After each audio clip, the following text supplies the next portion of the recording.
Pros: sturdy build, secure/light, clean and balanced sound, accurate and wide soundstage. Cons: the pads aren't very comfortable.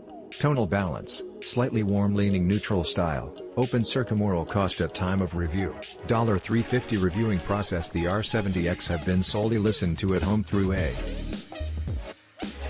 I have used these for a mixture of gaming, passive listening, and active listening.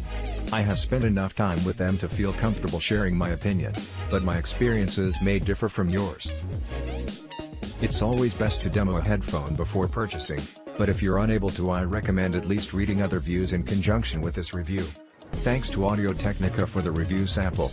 Build and fit. Build the R70X feel light, flexible, and sturdy when held in hand. I cannot find not a squeak or a creak, a solidly built headphone from top to bottom. In addition to the solid construction, the cables are removable, which allows for one of the most damage-prone parts to be easily replaced.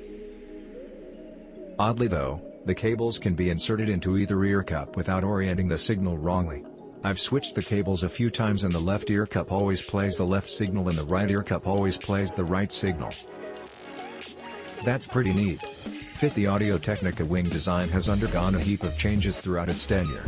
Due to this, it's impossible to compare the R70X to past designs without making the review excruciatingly lengthy. I'll gladly compare the fit to any other Audio-Technica wing design in the comments, but as for now I'm going to judge it solely as its own entity.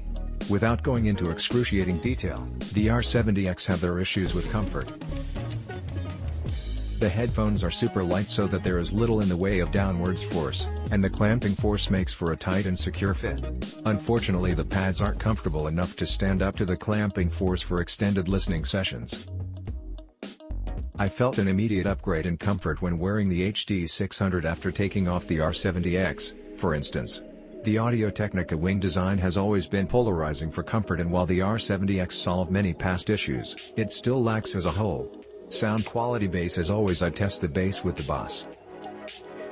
The R70X respond from the press of the play button with a gradual volume increase towards the mid-bass. In comparison to the HD600, they react very similarly, with the R70X seemingly having a stronger mid-bass presence than the HD600. Neither are bass heavy though, but I'd put the bass quantity of the R70X slightly above the HD600 based on this. With music played, the bass responds nicely with a variety of genres, providing a warm and full OM that's unobtrusive to the mid-range. The texture of the bass leans soft and fuzzy, which has me favoring the likes of Portishead, Steely Dan, and West Montgomery. The sub-bass is quick and extended, as evidenced by listening to James Blake's Limit to Your Love, but it lacks the visceral slam of the ZMF vibro that I look for when listening to the likes of Above and Beyond, Flight Facilities, or Disclosure. Overlooking the texture of the bass, the R70X driver D. At times vocals lean a touch forward, but overall the sound is presented clearly, sharply, and accurately. When comparing it to the Sennheiser HD600, the R70X performs admirably next to it, sounding sharper and quicker with slightly better detail retrieval. The HD600 sounds more linear in comparison, while having a touch of warmth that's lacking in the R70X mid-range. The R70X is not sterile despite lacking warmth, but it lacks the euphoric mid-range that drew me to the Audio-Technica sound to begin with. The mid-range isn't honest to the recording though, and I respect that. The treble is extended nicely, cleanly, and with a good level of detail retrieval. Click link in description for more reviews.